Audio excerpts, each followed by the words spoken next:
नमस्कार दोस्तों, हम बात करेंगे लोकतंत्र की।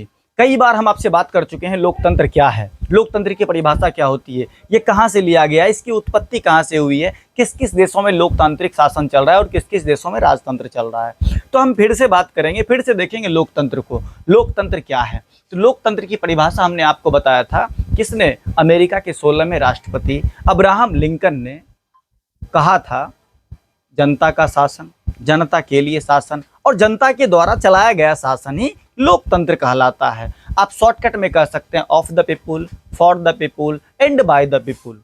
एकदम स्पष्ट तरीके से अब्राहम लिंकन ने लोकतंत्र की परिभाषा दिया था, जनता का, जनता के लिए और जनता के द्वारा चलाया गया शासन ही लोकतंत्र कहलाता है। और इस शासन व्यवस्था को सबसे उत्तम भी माना गया। सभी शासन व्यवस्था में सबसे उत्तम शासन व्यवस्था यदि कोई है तो वो लोकतंत्र है। आइए आगे देखते हैं। सबसे पहले डेमोक्रेसी, अंग्रेजी में इसको डेमोक्रेसी कहते हैं। ये दो शब्दों के योग से बना है, demos plus cracy. Demos plus cracy ये इंडिया का शब्द नहीं है, ये लैटिन शब्द है। उसके बाद डेमोस को अंग्रेजी में कहते हैं पब्लिक और हिंदी में कहते हैं जनता। क्रेसी अंग्रेजी में रूल और हिंदी में शासन, अर्थात इसका शाब्दिक अर्थ हो गया जनता का शासन। इसको जनतंत्र भी कहते हैं, लोकतंत्र भी कहते हैं, गणतंत्र भी कहते हैं। किसी को कोई दिक्कत नहीं है? दिक्कत हम आगे बढ़ते हैं। तो अर्थात डेमोक्रेसी का शाब्दिक अर्थ हो जाता है क्या? जनता का शासन। लोकतंत्र तो होता ही है। चलिए, उसके बाद है लोकतंत्र के दो रूप होते हैं। लोकतंत्र के दो रूप होते हैं, एक होता है डायरेक्ट डेमोक्रेसी, एक होता है इनडायरेक्ट डेमोक्रेसी। अर्थात डायरेक्ट डेमोक्रेसी का मतलब हो गया प्रत्यक्ष लोकतंत्र और इनडायरेक्ट डेमोक्रेसी का मतलब हो गया अप्रत्यक्ष लोकतंत्र। तो सर, प्रत्यक्ष लोकतंत्र किसे कहते हैं?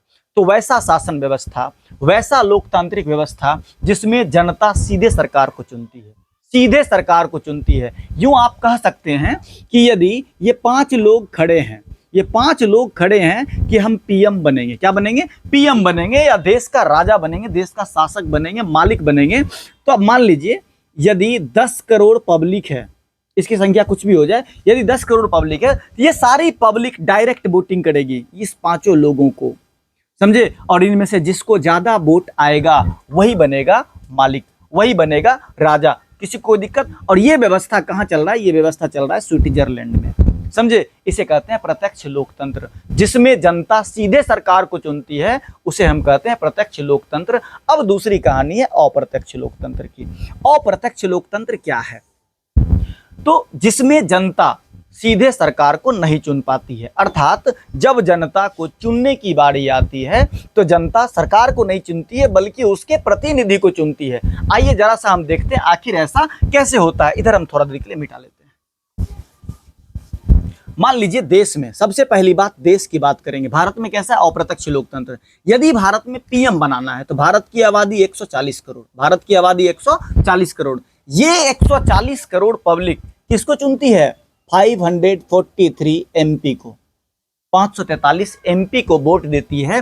तब इसमें से जिसको ज्यादा सीट आ जाता है, अर्थात न्यूनतम कम से कम 50% से ज्यादा होना चाहिए। 543 में 50% से ज्यादा जिसको, या तो 50% भी आप कह सकते हैं, जिसको आ गया सरकार उसी की बनेगी। तो सरकार बनाने के लिए 140 करोड़ जनता किसको वोट दे रही है? एमपी को, मेंबर ऑफ पार्लियामेंट, जिसको हम सांसद कहते हैं।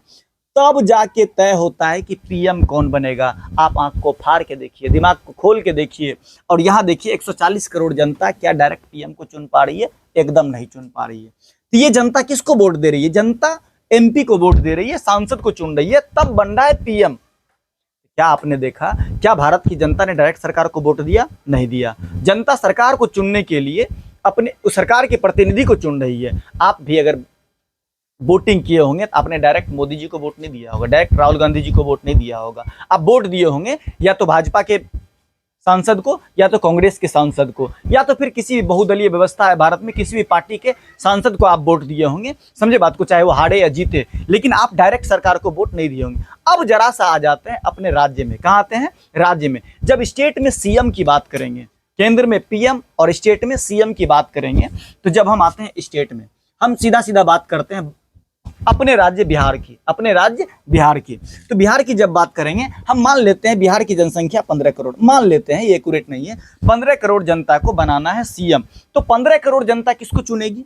एमएलए को। इसकी संख्या कितनी है? 243। कितना है? 243। इस एमएलए मतलब विधायक साहब, विधायक को चुनने के बाद इसमें से 50% जिसको आ जाएगा, 50% या 50% से ज्यादा, न्यूनतम सीट है 50%, यदि 50% आ गया तो आप सरकार बना सकते हैं।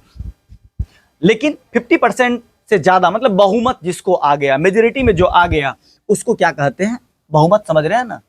बहुमत, बहुत मत, सबसे ज्यादा मत जिसको मिला उसको कहते हैं बहुमत। जो बहुमत से जीत गया उसे हम कहते हैं क्या? वो आगे चल के तब तय होता है कि सीएम कौन बनेगा। अब दोनों कंडीशन में, राज्य के कंडीशन में और देश के कंडीशन में, दोनों कंडीशन में आप देख लिए कि जनता, भारत की जनता किसी भी कंडीशन में, चाहे देश में पीएम बनाना हो या राज्य में सीएम बनाना हो, डायरेक्ट सरकार को वोट नहीं दे रही है। अब बोलो सर खाली पीएम बना देंगे तो सीएम कौन बनाएगा? जी, भारत संघात्मक शासन व्यवस्था है। आपको हम पिछले वीडियो में बताए थे, संघात्मक शासन व्यवस्था किसे कहते हैं?